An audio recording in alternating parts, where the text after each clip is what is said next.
3.1 Tipo de velocidades. Tasa de transferencia o rendimiento es el término para todo el proceso al medir la velocidad de transmisión de un módem y se refiere a cuántos datos se mueven durante una cierta cantidad de tiempo.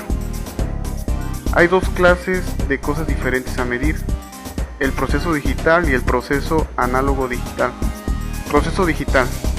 La velocidad de la transmisión digital se mide en bits por segundo. Son velocidades comunes de los módems: 28.8 kilobytes, 33.6 kilobytes por segundo y 56 kilobytes por segundo, donde la K significa 1000. Proceso análogo. El lado análogo es medido en baudios, donde un baudio es un cambio por segundo en la señal. Muchos usan los bits y audios como si fueran la misma cosa, pero no lo son.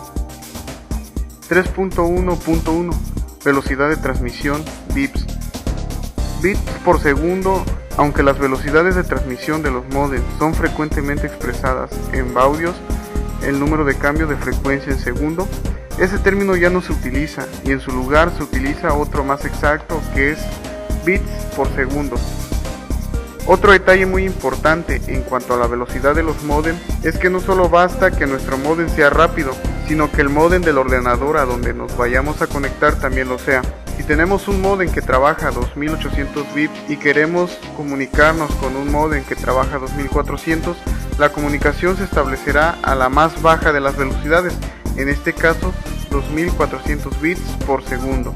3.1.2 Velocidad de modulación baudios. Se define como el máximo número de cambios de estado de la señal por unidad de tiempo. La velocidad de modulación se mide en baudios, número de bits entre segundos. La velocidad de modulación también se puede llamar velocidad de señalización. La velocidad en baudios es el número de elementos de señalización por segundo. Un baudio es igual a un bit por segundo si cada elemento de señal transporta un bit.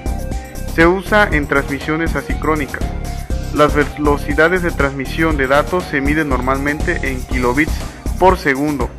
Un bit es simplemente la representación del estado eléctrico, óptico o electromagnético de línea, tensiones, corrientes o alguna forma de señal radioeléctrica óptica. 3.2 Transmisión de datos. El desarrollo de la computación y su integración con las telecomunicaciones en la telemática han propiciado el surgimiento de nuevas formas de comunicación que son aceptadas cada vez por más personas. El desarrollo de las redes informáticas posibilitó su conexión mutua y finalmente la existencia de Internet, una red de redes gracias a la cual una computadora puede intercambiar fácilmente información con otras situadas en regiones lejanas del planeta. Las redes locales a mediados de los años 80 hicieron que cambiase nuestra forma de comunicarnos con los ordenadores y en la forma en que los ordenadores se comunicaban entre sí.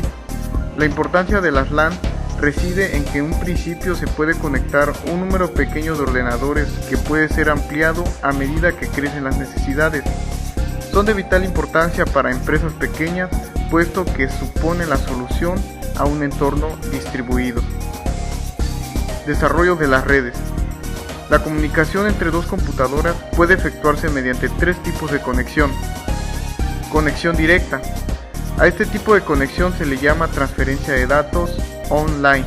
Las informaciones digitales codificadas fluyen directamente desde una computadora hacia otra. Los datos pueden viajar a través de una interfaz o serie o paralelo, formada simplemente por una conexión física adecuada, como por ejemplo un cable. Conexión a media distancia.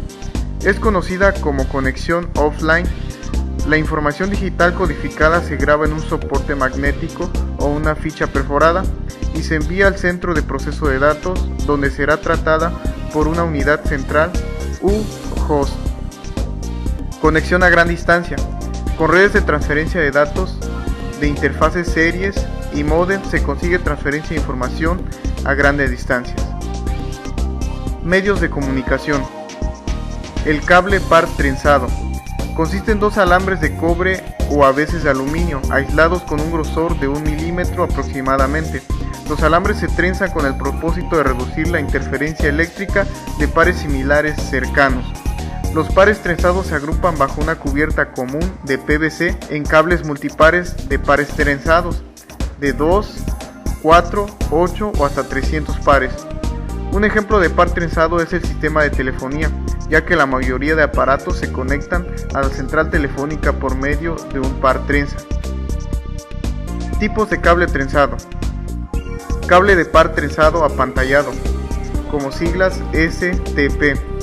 En este tipo de cable, cada par va cubierto por una malla conductora que actúa de pantalla frente a interferencias y ruido eléctrico. Su impedancia es de 150 ohms.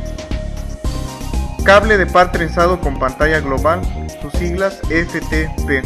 En este tipo de cable, como en el UTP, sus pares no están apantallados, pero sí dispone de una pantalla global para mejorar su nivel de protección ante interferencias externas. Cable par trenzado no apantallado, como siglas UTP. El cable par trenzado más simple y empleado. El cable coaxial. Se usa normalmente en la conexión de redes con topología de bus como Ethernet y ARC-Net. Este está formado por un núcleo de cobre sólido o de acero con capa de cobre, o bien de una serie de fibras de alambre de cobre entrelazadas dependiendo del fabricante. Una capa de aislante que recubre el núcleo conductor, generalmente de material de polivinilo. Este aislante tiene la función de guardar una distancia uniforme del conductor con el exterior. Una capa de blindaje metálico, generalmente cobre o aleación de aluminio entretejido. A veces solo consta de un papel metálico, cuya función es la de mantenerse lo más apretado posible para eliminar las interferencias. Dependiendo del grosor tenemos cable coaxial delgado, thin coaxial. El RG-58 es un cable coaxial delgado. A este tipo de cable se le denomina delgado porque es menos grueso que el otro tipo de cable coaxial. Debido a esto es menos rígido que el otro tipo y es más fácil de instalar. Cable coaxial grueso, thick coaxial. Los RJ8 y los RG11 son cables coaxiales gruesos. Estos cables coaxiales permiten una transmisión de datos de mucha distancia sin debilitarse la señal, pero el problema es que un metro de cable coaxial grueso pesa hasta medio kilogramo y no puede doblarse fácilmente.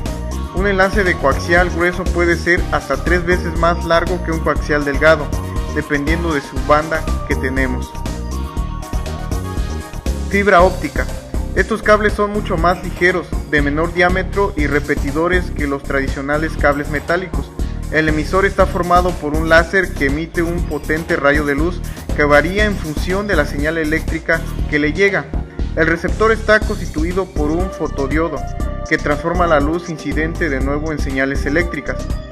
Como características de la fibra podemos destacar que son compactas, ligeras, con bajas pérdidas de señales, amplia capacidad de transmisión y un alto grado de confiabilidad, ya que son inmunes a las interferencias electromagnéticas de radiofrecuencia. Las fibras ópticas no conducen señales eléctricas, conducen rayos luminosos, por lo tanto son ideales para incorporarse en cables sin ningún componente conductivo y pueden usarse en condiciones peligrosas de alta tensión. Los tipos de fibra óptica que existen son fibra multimodal con índice graduado y fibra monomodal. Enlaces inalámbricos. Servicio que consiste en ofrecer al cliente acceso ilimitado a Internet mediante un enlace inalámbrico por medio de antenas que le permiten utilizar un ancho de banda de 64 kilobytes por segundo hasta 2 megabytes por segundo. Trabajan por medio de radiofrecuencia. Redes. Las redes constan de 2 o más computadoras conectadas entre sí y permiten compartir recursos e información. La información por compartir suele consistir en archivos y datos. Los recursos son los dispositivos a las áreas de almacenamiento de datos de una computadora, compartida por otra computadora mediante la red. Componentes de una red. Su estructura. Las redes están formadas por conexiones entre grupos de computadoras y dispositivos asociados que permiten a los usuarios la transferencia electrónica de información. Un módem, que es un modulador o demodulador, Permite a las computadoras transferir información a través de las líneas telefónicas normales.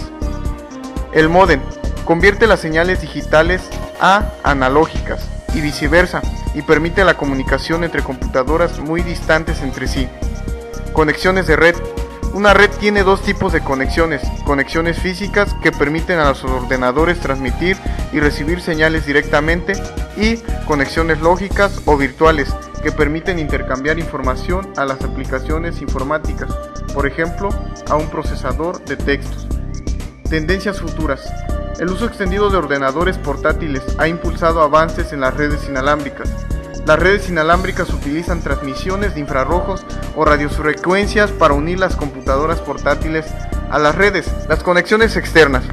Las conexiones que unen las LAN con recursos externos como otra LAN o una base de datos remota se denominan puentes, reencaminadores y pasarelas.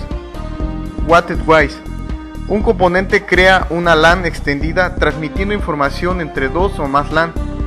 Un camino es un dispositivo intermedio que conecta una LAN con otra LAN mayor o con una WAN, interpretando la información del protocolo y enviando selectivamente paquetes de datos a distintas conexiones de LAN o WAN a través de la vía más eficiente y disponible. Topología de redes. Se llama topología de una red al patrón de conexión entre sus nodos, es decir, a la forma en que están interconectados los distintos nodos que la forman. Hay dos clases generales de topología utilizadas en redes de área local. Topología tipo bus, que es cuando una estación transmite, la señal se propaga a ambos lados del emisor hacia todas las estaciones conectadas al bus hasta llegar a las terminaciones del mismo. Y topología anillo. Esta se caracteriza por un camino unidireccional cerrado que conecta a todos los nodos. Otro que podemos dar por ejemplo es topología estrella. La topología estrella se caracteriza por tener todos sus nodos conectados a un controlador central. Todas las transacciones pasan a través del nodo central, siendo este el encargado de gestionar y controlar todas las comunicaciones.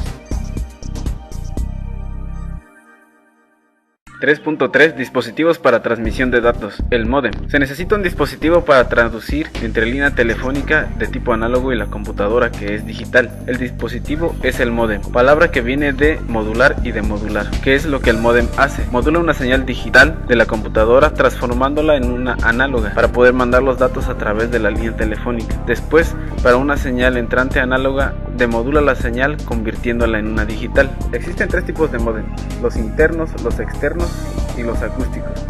El externo, que se enchufa en un puerto serie de la parte de atrás de la computadora. Una de las ventajas de este dispositivo es que puede llevarse a otra computadora fácilmente. No ocupa un zócalo dentro de la computadora y las luces al frente muestran qué es lo que está realizando el módem. Una de sus desventajas sería que ocupa un espacio sobre la mesa. Los internos. En estos dispositivos la línea telefónica se conecta directamente a la plaqueta a través de la parte de atrás de la computadora. Una de sus ventajas es que ahorra espacio libre sobre la mesa. Desventajas: requiere un zócalo interno para uso periférico. Los acústicos. Aquí el teléfono se coloca dentro del dispositivo y se conecta a la computadora. Esta es una tecnología vieja y obsoleta. Una de las ventajas que tenía es que se podía utilizar el teléfono sin necesidad de mover el cable del mismo. Una desventaja es que era voluminoso y la conexión es más propensa a captar la estática e interferencias. Solamente puede usarse con un tipo de aparato de teléfono estándar. Módems digital. Un módem digital no tiene que hacer la conversión entre las señales análogas y las digitales. Técnicamente no es en absoluto un módem, ya que no está modulando y demodulando. Un módem digital es más rápido que un módem análogo. Tipos de módems digitales. El módem de ISDN, por sus siglas en inglés y en español, Servicio Integrado de Red Digital. Es un dispositivo digital que utiliza una línea telefónica digital. Debería llamarse adaptador terminal, pero el nombre módem ya ha sido adoptado por costumbre. Un dispositivo ISDN es capaz de tener velocidades más altas que un módem normal, 64 kB por segundo para una sola línea y 128 kB por segundo para una línea dual. Las líneas de fibra óptica son mejores para las mayores velocidades de transmisión de las ISDN, pero los cables de cobre en la mayoría de las casas y oficinas también funcionarán. Otro tipo de módem digital es el módem ADSL, que es una nueva tecnología que permite un solo cableado telefónico de línea normal para servir al mismo tiempo para las llamadas telefónicas normales y los datos digitales. Un módem ADSL recibe los datos a velocidades que van de 512 KB por segundo a 8 MB por segundo y depende del tipo particular de servicio. Incluso el tipo más lento es 4 veces más rápido que el mejor ISDN. Además de su gran velocidad, ADSL no requiere de una línea telefónica separada. No necesitará ningún discado marcado telefónico más. Puede usar un teléfono normal en la misma línea y al mismo tiempo que usted navega por internet. Cable módem. Se conecta a su línea de televisión por cable y puede recibir una velocidad de hasta 1.5 MB por segundo. Usted debe ser cliente de una compañía de televisión por cable que también proporciona los servicios de datos. Necesitará una caja especial de cable a la que usted conectará su televisor y su computadora. 3.3.1 Estándares utilizados por módem. Hay dos conjuntos de estándares de módem, los Bell americanos y los CCITT europeos.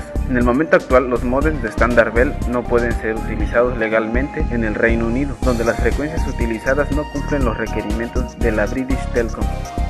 Para que los módems multiestándar puedan ser aprobados, deben modificarse para desactivar la operación Bell. El sistema Bell, por tanto, es de una importancia meramente académica para los usuarios europeos y solo será necesario conocerlo si se va a acceder por alguna razón a alguna base de datos americana.